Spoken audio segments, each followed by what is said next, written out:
Hey guys, Coach Dan here. Another cold one. Jeez, there's some frost outside today. Might take the whole session to get warmed up, and even then, take a break for 30 seconds, it'll be cold again. So push day today, back half of the week. I'm going to change this workout a little bit. I hit a good record on another lift, but I'm going to change that one up. So what I have been doing, exercise number one, is that cambered bar, so the deep range of motion bench press. And my shoulder, I'm just trying to iron out some issue with my shoulder. So I'm going to go to a couple of different machines today to see if we can't chill that out a little bit. So plate loaded chest press, which I added in last week, that's going to come back into the fray today, and another pin loaded variation after that. See if I can't iron this out before I add that bench press back in. So when it comes to the chest or push training, we'll start with chest specifically. Kind of think about targeting the chest, you know, for me in two main ways, and that's kind of like the upper part of the chest and just then generally the chest overall. So the upper part of the chest, kind of making your arm angle up. We call that the clavicular or upper pec, which kind of comes in and attaches to your clavicle or your inner third of your clavicle and kind of brings the arm into that position there. And then we have the horizontal component, which through presses that come, you know, in this kind of direction here. And you also have the costal, which is kind of bringing the arm down like such. So those ones kind of attach to the top of the rib cage abdominal area.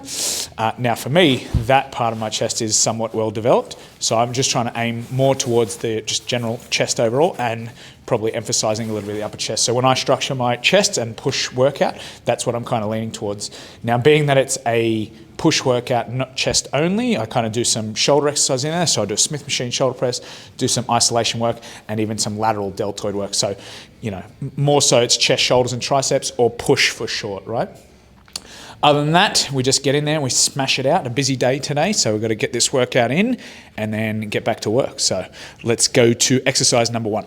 All right, exercise number one is going to be this chest press variation. Now my critique of this one initially was that the resistance was not super hard in the stretch position, but I think that's going to be a good thing for my shoulder. So it kind of gets a little bit difficult through the mid-range and then eases off again. So it's kind of, it might be pleasant for my shoulder. Felt pretty good when I kind of added in last week. So we're going to make it exercise number one. So I'm going to take a neutral grip as well. I've set my seat slightly high and it's kind of coming in this upward path. So essentially pushing out hard, control in, gentle tap at the back. So we do this for the heavier work, the 6 to 8. That might be something I kind of eliminate until my shoulder feels a little bit better, taking out the heavy stuff and just make it more moderate stuff and see if that pleases the shoulder. So anyway, for the time being, we'll do this for a couple of sets of 6 to 8. We've got another chest press variation. We'll do that in higher rep range, and then we'll also work in a fly in a moderate rep range as well. So that will be the chest component of the workout. So for this particular one, again, we're thinking nice big stretch in the chest as much as your mobility and flexibility allows. As I push this, I want to push it with my chest as well. Control the down phase, so feel that under control. Push out pretty aggressively. All right, let's get in there. Let's get after it.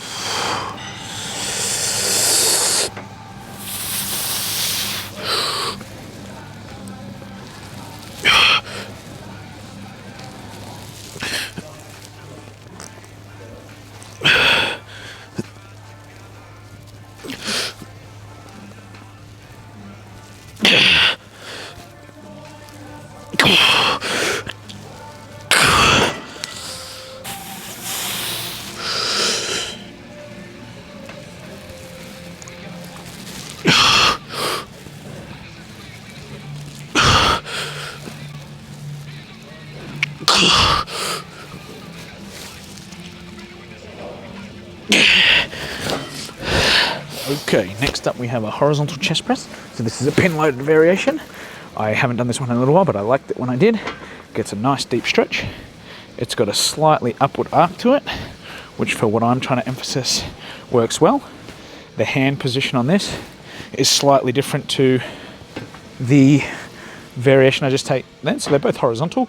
That one was neutral, angled slightly up. This one's now with a grip like this. So we're changing the arm position a little bit, and that's just how I'm sort of mixing it up for this particular workout.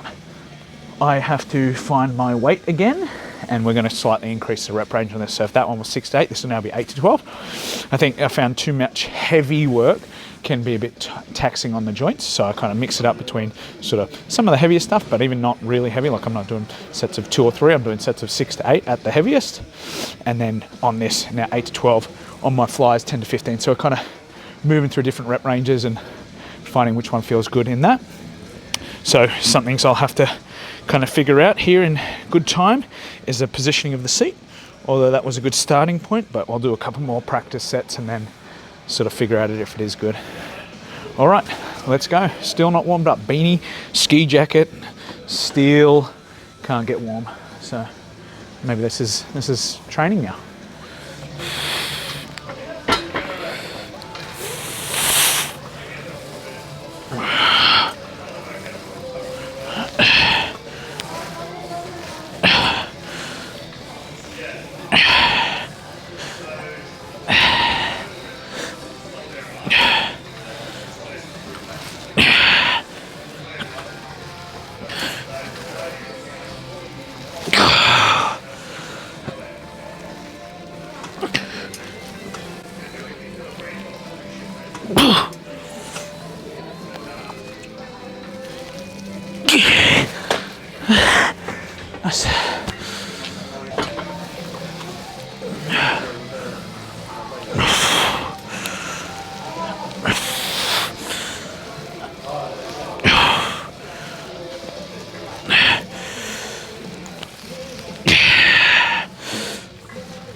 Alright, 2 compound chest presses done, and by compound I mean, well, a chest press is going to be compound movement being where multiple joints move while doing the movement, so we're pressing and both the shoulder is moving and the elbow is straightening as well. So what that means is that we have multiple muscles that are contributing to the movement. Now we go to more of a isolated movement. Still, you'll get the anterior delt to kind of contribute here, but we're trying to isolate the chest now as much as possible. So the machine fly. So some key points for the machine fly. I like to have like a soft elbow, because the bicep kind of can contribute to this movement because it passes the shoulder as well. It can help with this movement. So if I soften the elbow, I just shorten the bicep a little bit, hopefully put it under a little less stretch and then feel it a little less. We want to set the hand positioning, or whatever you call these, the arms back far enough that we get a nice stretch through the chest, and then we're bringing the handles towards one another. Control and open up, big stretch towards one another. So that stretch, again, is within your own range and mobility. So for some people, they have a larger range of motion, they can set that further back. For others, shorter. We just want your best stretch position or your most lengthened position, and that's that. Pain-free, all that kind of stuff. If you're excessively stretching, you get joint pain and stuff like that, it might be a no-go for you. So this, now we're moving into that 10 to 15 range. So again, this might not be a major factor, but exercise 1, I did it 6 to 8 reps. Exercise 2, I do it 8 to 12, and then this I do it 10 to 15. So if there is any different kind of hypertrophic response through different rep ranges, I'm kind of working through them and ticking all the boxes. There might not be. It might just be they all provide muscle growth the same, and whatever. But each one has to be intense enough. So whether I do 6 reps or 12 or 15, it's just got to be difficult by the end. Failing or close to failure, meaning that muscle is working to its capacity, and whether it's high rep range, low rep range, doesn't appear to matter too much. It's just got to be hard. Then things can come in like personal preference, or you can move through different rep ranges for different exercises that you feel better in this. So for this is moderate, 10 to 15. Could do this high, I suppose, could do this lower as well, but for me, what I've done so far today makes sense to do this at 10 to 15 reps. Still not warmed up. Beanie, jacket, they're staying on. I think I'm borderline able to take one of them off, but not just yet. Okay, let's go to set 1.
Next up, we're going my unique use of the machine lateral raise here. So this machine lateral raise is meant to be used facing out, but I've always found with machine lateral raises like this that my shoulder doesn't particularly love it, but I face in and suddenly it feels okay. And that's all there is to this one. There's no, serious evidence of support behind doing it this way. It just feels better and my shoulder feels okay with it. So we're facing in. So if you have that same issue, then this could be a good variation for you. Arms are now on the outside, raising up, using the lateral delt, control the way down, gently tap the bottom, raising up. Feels good. I like using machines because I don't have to get weights out and stuff like that. It's already kind of pretty easy to set up, pin loaded stuff, and we move on.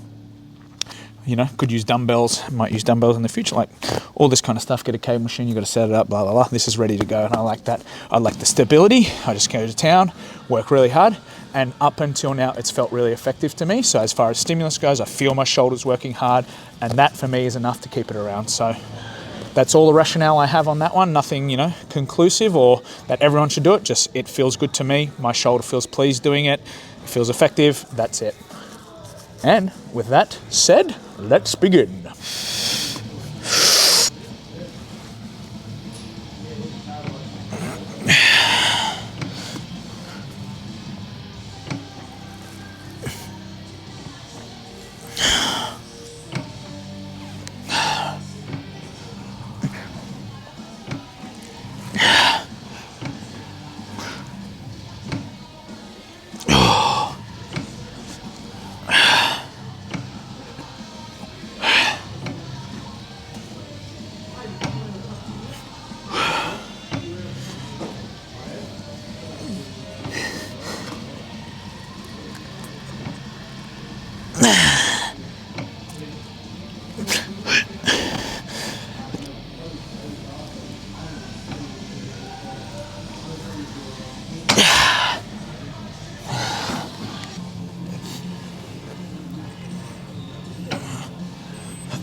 Okay, next up, Smith machine shoulder press. So coming from the lateral raise variation for the lateral delt, being that that's a priority, I've started with that first. Now usually you'd use, not always, but start with a compound movement first, because that will probably affect this a little bit. But in this instance, because that's my priority, working on that, and also with all our pressing movements, our flies, things like that, the anterior part of the deltoid has already got some love. This is just to kind of cap it off. So I'll do 2 sets here and then that will do for shoulders. So that is the way in which I've structured it, but it does affect my strength on here. I'm already not very good at a movement like this, but it also makes me weaker because of the fatigue. But again, it's not the priority. So I just have to put my ego in my butthole. All right, so when we're thinking about a shoulder press setup or doing something targeting the anterior part of the deltoid, we're thinking about, okay, so the anterior part of the deltoid comes and attaches to the side of the arm and then to the outside of the clavicle or collarbone. So we're thinking about pulling those 2 points towards one another. So if we want to work the anterior delt, usually it involves the arm coming towards the face or like head.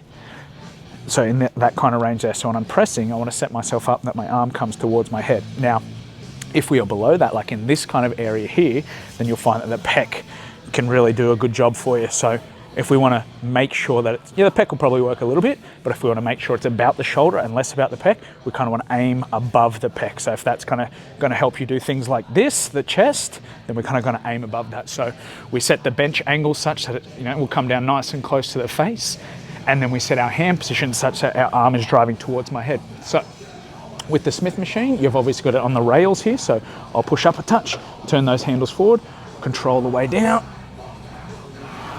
push,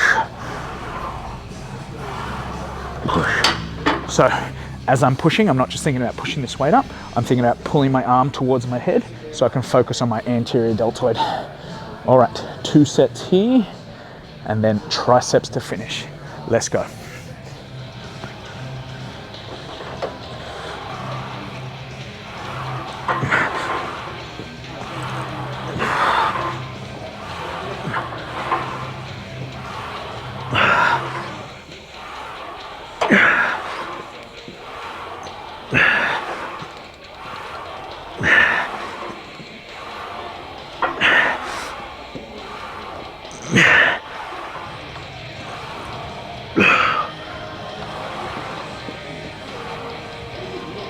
Good.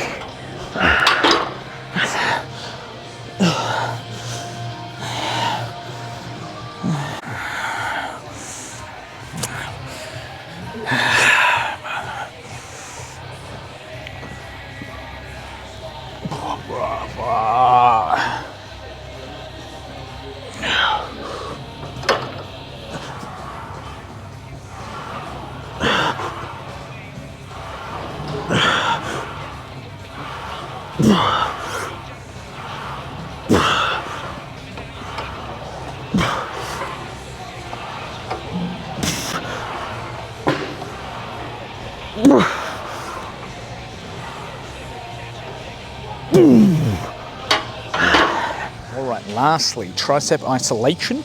Now, all the pressing movements we did today, there was a straightening of the elbow component, which means the triceps already done a bit of work through those. However, I have a emphasis on my arms at the moment, so at the end of the workout, I'm going to do sets of isolated tricep work.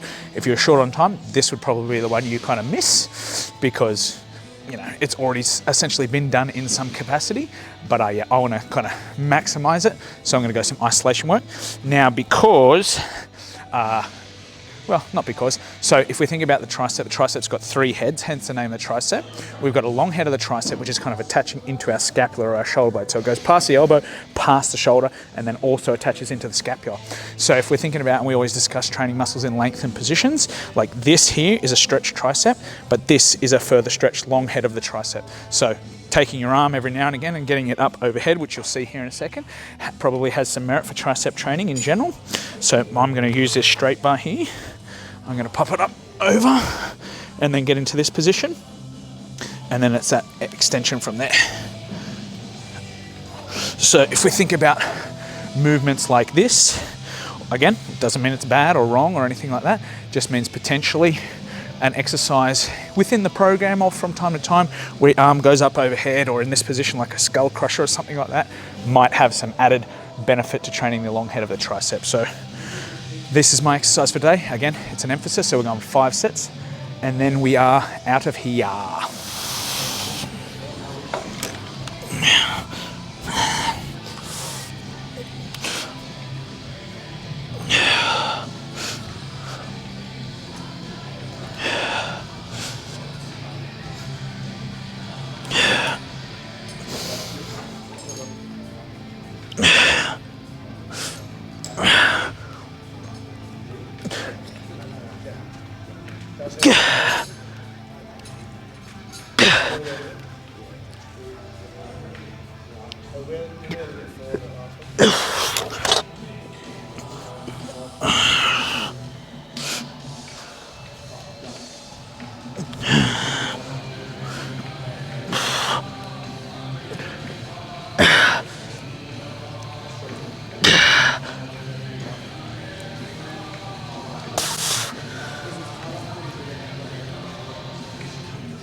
All right, all finished with that one. So that's my push workout.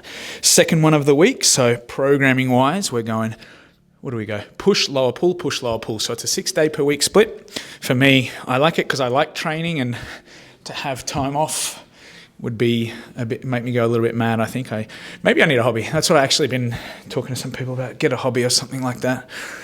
But for now, we'll just spend all our time training.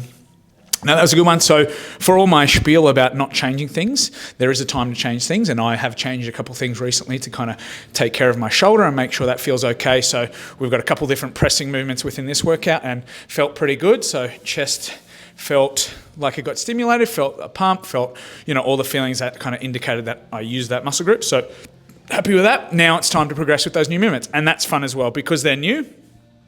It allows for some pretty good progress because I haven't done them before. So there's a learning phase, and you get better quick at things, and and the goal would be to drive those up as far as I can, hopefully take care of my shoulder, move back to some of these other movements that have gotten a little bit funky for my shoulder, and see if I can do it in the future. So all right, that's that, guys. Out of the frying pan and out of the fire into the frying pan tomorrow for some stiff-legged deadlifts.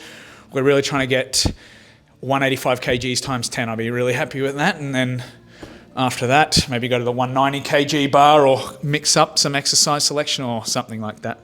We shall see. All right, see you tomorrow. So as always, hit the little subscribe up here. If you like the content, very helpful for us. Hit the playlist here if you want to see some more workouts or some other muscle groups and stuff like that. And as always, it's about progress over perfection. Coach Dan, signing off.